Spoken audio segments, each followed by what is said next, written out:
But let's put a wrap on the USMNT, because this is it for them.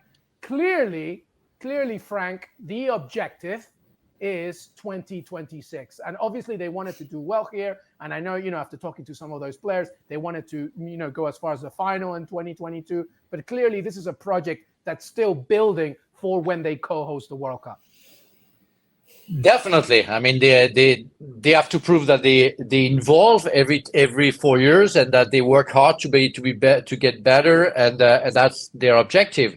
I think if you go a little bit further, longer in years, I think the United States and the MLS, they have to grow very quickly in order to get the best player they can have. In the United States, the way it's the soccer is made, it's still for rich people.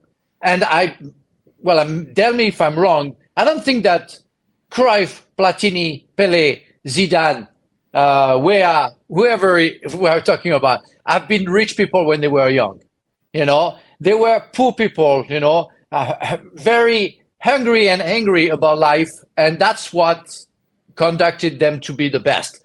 And I think the US, they have to change their mind about how they get the player that they need for after maybe 20 years after in the national team. But you're right, because they host the next World Cup, they of course will have to do better. They will have to get more experience. But the young player that we have, like Adams, gonna get better and going to be stronger and going to bring something better to the national team.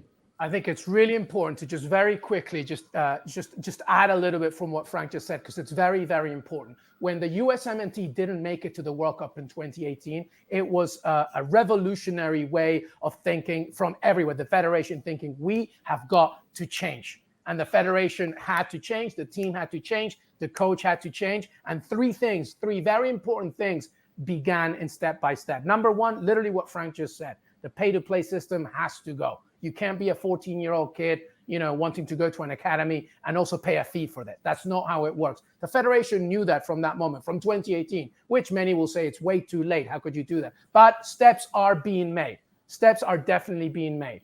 MLS also has to improve, just like Frank said, and it is improving, because it's becoming a transactional business. It's a place where European teams are now saying, oh, there's talent here in MLS that we can take. But that has to continue to grow. And the third thing, I think, is a much bigger, way more attention to, underrepresented minority communities. If that continues, and I believe it will, because it is continuing, by 2026, hopefully, this country will not only be good and really good in terms of a squad, but it will be a football soccer nation. And that will be a beautiful thing to see.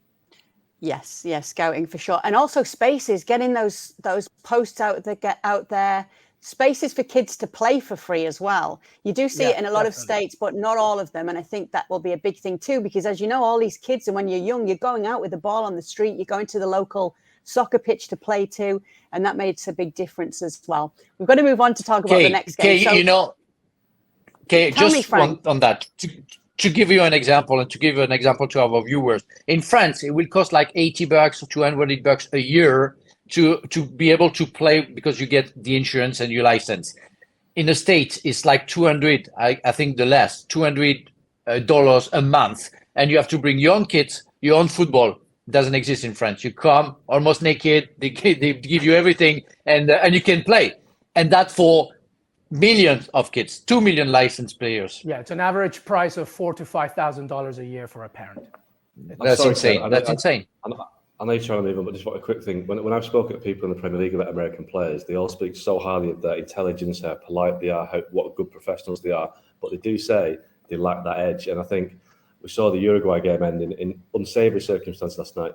If you had a bit more Uruguay in the US team, rather than that kind of edge, that fighting spirit, which sometimes goes over the line, that's not a bad thing.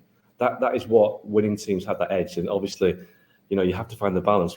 The one thing that is often held against the US players is that they are a little bit too nice, very bright, very polite, but a bit too nice. And they have to have that street mentality sometimes, that where they just fight to the bitter end. Yeah, and in fairness to them, I think we saw some of the energy that we saw in the group games was great to see from them. Maybe wasn't quite the same energy in this game today, which a lot of people had talked about. Well, thank you very much for watching ESPN on YouTube. For more sports highlights and analysis, be sure to download the ESPN app. And for live streaming, premium content, and let's not forget as well, ESPN FC 7 days a week. Subscribe to ESPN Plus.